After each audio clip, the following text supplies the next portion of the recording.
Welcome to AlexGs Aquarium, everybody. Today we're going to have another little update on the 1600 gallon system, and I'm also going to be talking about impellers.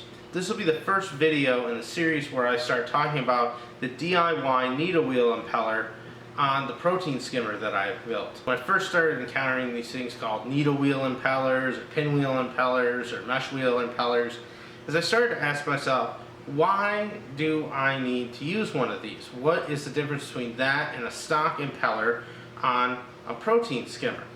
I've had old skimmers in the past that just use standard water pumps, like the old Berlin protein skimmers. I remember I had a hang on the back one that used a Mag Drive 5 and just a standard Venturi. And I wanted to know though, why is a needle wheel so much better?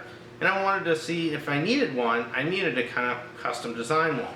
Mainly because I use this pump right here for my protein skimmer to do air injection. And this is a Jebao 15000 pump. It's one of the larger models they make. It does about 6,000 gallons per hour, and it comes with a stock impeller on it, which is still in this one.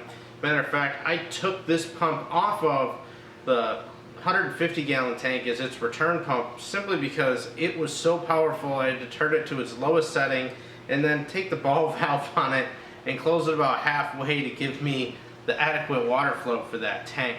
With the pump freed up though, what I want to do is kind of experimenting and tweaking with my protein skimmer is add a second pump to it and do two pumps that are running air injection.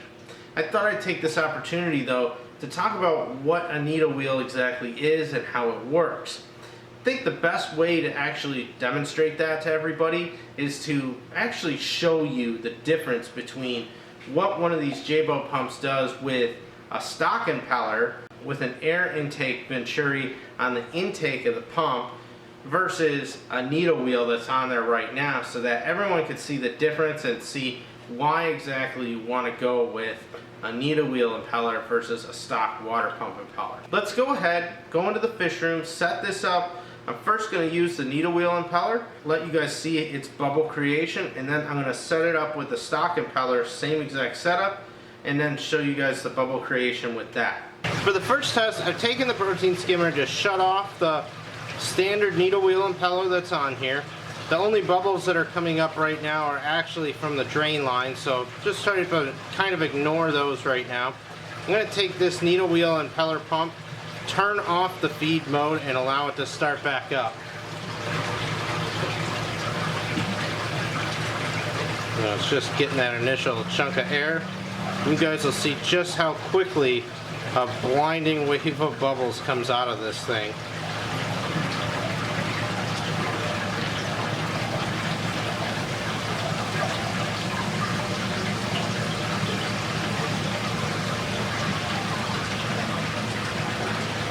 As you can see, the protein skimmer is making a little bit of foam. It's just not as much as I'd like. Let's change the pump out and put the stock impeller in and do this same test. I've switched out the pumps so that the Jebao with the stock impeller is in here now. Gonna go ahead and turn it on. It's using the Venturi just the same way to suck air into the intake of the pump. Let's see what happens. Another little rush of bubbles as before.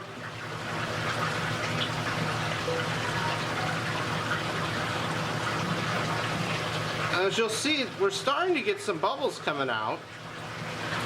They are rather fine.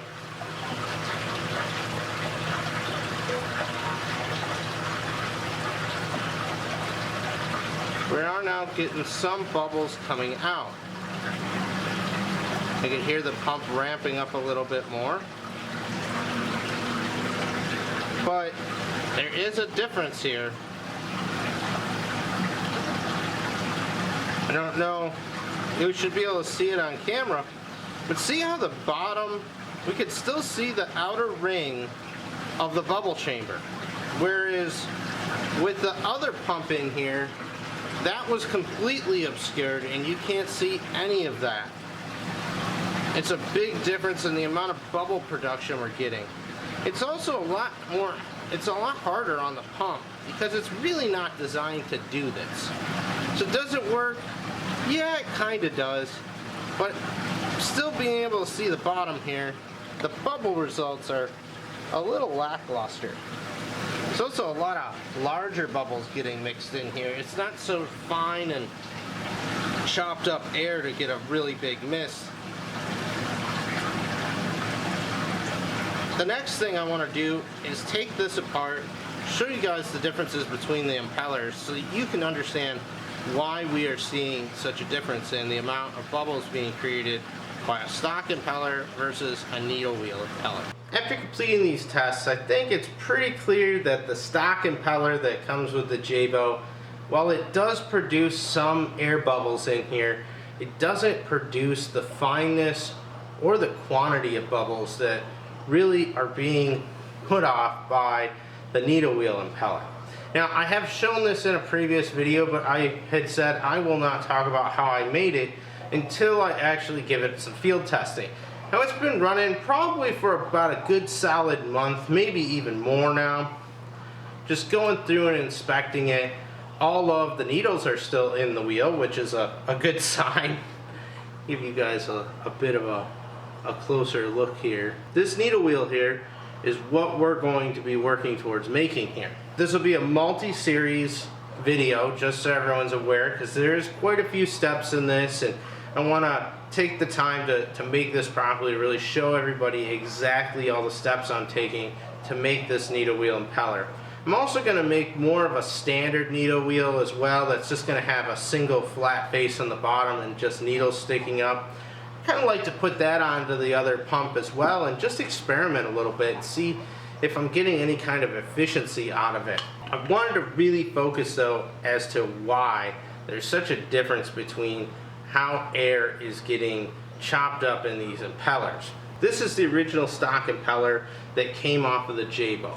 You'll notice it's got several fins on it that as it spins, it will grab the water and actually throw it. The whole purpose of this style impeller is to create water movement. The water comes in through the intake of the pump, which leads directly into the center here. As that water is getting pulled in, it gets thrown outwards. As the water is thrown outwards from the impeller, it will go into the volute here. This is just a big open area the impeller spins in. The water comes through here, and then because it's getting thrown to the outside, it has to go somewhere. So by having the opening here, the water pressure is able to be relieved and go outward. And that's the basic principle of how this pump kind of works. I know it's not the most scientific of explanations, but I wanted to keep it fairly simple here. But the design of this impeller is meant for water. It's meant for all water. It's not meant to have air coming into it. And I want to talk a little bit about why that is. The main reason as to why it doesn't work as good with air is because of its design. All the blades on this impeller are curved. They're designed to scoop water up and simply throw it outwards. What happens is though, when you start to introduce air into this style impeller, it will not be able to kind of get the same type of resistance as water. Air has a lot less resistance than water to move through. Think of it, we can move our arms around very simply in the air, but if we're in water and we try to move our arms, there's resistance. And this impeller was designed to have a constant form of resistance to it. Because it's trying to hook into the water, grab it and move it outwards to create a pressure, when air hits these impeller fins, it causes a cavitation. We couldn't really notice it when we filmed it there, but if you ever take a pump like this, and even a main dry pump, when it starts to suck air, a lot of times it'll kind of get that, surging power to it, where it'll suddenly push a lot of water, but then it kind of slows down and a lot of air comes out, and the cycle repeats itself over and over. Well, that was actually happening in there, because I've actually tested this prior to designing this impeller and putting it in place. With that being said, it's not really meant to chop air up. The purpose of a needle wheel, a mesh wheel, or a pinwheel, whatever you have in use on your system, is to chop up air bubbles. Water movement is important still, but not as important as chopping up air into really fine bubbles. While the impeller does do it, it's still creating a really large amount of water flow, which isn't really the whole point here. There's a gravity feed into the protein skimmer, which is making a lot of water flow already through the skimmer. I'm more concerned with recirculating that water in the skimmer chamber and mixing it with large quantities of superfine bubbles. That's where the needle wheel comes in. Similar to the stock impeller, water will enter through here, but instead of going through and hitting really rigid fins to where it will throw the water, this is made of a series of needles in here. And in this particular one that I made, it is using two sizes. The orange ones are 1/8 inch acrylic rods, and the green ones here are 1/16 inch acrylic rods. Now, as this impeller spins, it will still create a suction and a pressure to push water out of the pump, but not with as much force as a stock impeller. The one thing this does do, though, is this impeller is designed to be able to take in large quantities of air without stopping the rotational speed of the impeller. Whereas this will start to give a surging action over time potentially, this will not. Because as air hits it, there is no specific blades or fins on the impeller that are in an evenly placed fashion that require water to go through them. With the needle wheel, as air enters it, it doesn't have a specific place where it's going to, be directed. In fact, it's just going to go through here and get chopped up. And that's the whole point of this style impeller, is to start chopping up air bubbles into finer and finer bubbles. The big difference you'll notice when this starts up and begins to run is you cannot see the bubble chamber at all once this gets going. Once it has started, it is completely whited out with bubbles, and that's exactly what we want. I'm going to make a few impellers. This is going to be one of the styles we make. I'm going to show everybody how I did this. It's not the most difficult of things to make. It does take some time though. And that's why I want to release this in kind of a couple videos so that you understand what you're getting into. The final step I want to take today is removing a stock impeller from the shaft of the magnet. Now at Jebao, it is a ceramic magnet here that rotates in order to rotate the impeller. Your impeller will be held on by several different methods. Some of them use a little screw-on cap, some of them might have some kind of pin style or a key. Some of them are even going to be threaded. With these, it is a hydraulically pressed on impeller over a keyed shaft. You'll notice the key is at the top of the impeller here. It's just a flat part on this impeller shaft. That right there is what stops this impeller from independently spinning from the impeller shaft, because it's not threaded on, it's just pressed on. Which means we have to pull this off. This is an incredibly tight fit on here. I can pretty much guarantee a hydraulic press was probably used, or they just hammered it right on there.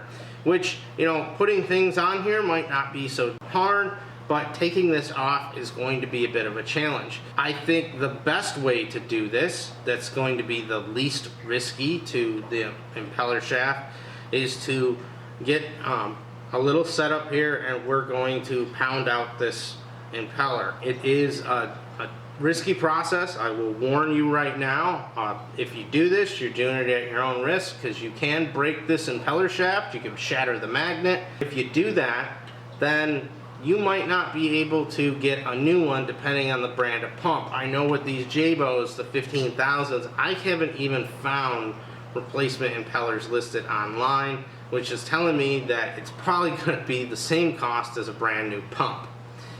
Don't really want to have to buy a new pump, but I will show everybody how I do this. Just be careful with it. Take your time, as this is the most high-risk part of this whole DIY project. Let's go ahead, try to remove this impeller from the impeller shaft. Just to give a brief update on the 1600 gallon system itself, The refuge tank is still looking awesome. Glass has got a little bit of algae on it. That's okay though. I've been kind of letting it grow in here and haven't been doing much in the way of cleaning. The mantis has her big deluxe condo she's making over here. Matter of fact, I see her swimming around right now. Be a little bit more of a focused video on her soon. The rest of the 1600 gallon system is going well. The heating system's still working as planned. Some upcoming projects I'll be working on besides the needle wheel is building some screen tops for both the 480, 720 gallon tank. And then we'll be talking more about the livestock that's in these tanks in the next few weeks. That's the update on the 1600 gallon system. Back to DIY needle wheel discussion. I have the impeller now ready to be removed from the impeller shaft. Now, as I said, it is probably hydraulically pressed on or someone hammers it on here. In either case, it won't just simply slip off. It's going to require some force. Again, this could potentially break the impeller shaft since it's ceramic. So if you do this, you're doing it at your own risk.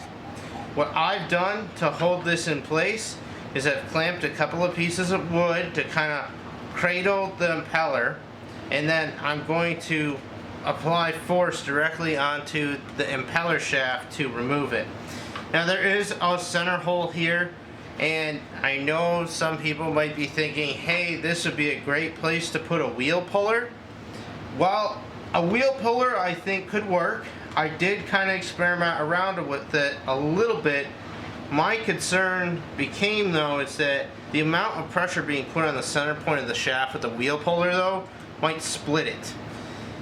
Therefore, I went back to the drawing board and this is what I came up with. I have a little pad here that would be used for like drawers or cupboard doors, and put that over the top of the shaft. And underneath here is just a box that has some towels and padding in it, because when you actually knock this out all the way, you don't want the magnet and the ceramic shaft to fall to the ground and shatter. I'm going to start off going pretty light here, and I'll slowly step this up to see if we can get it moving.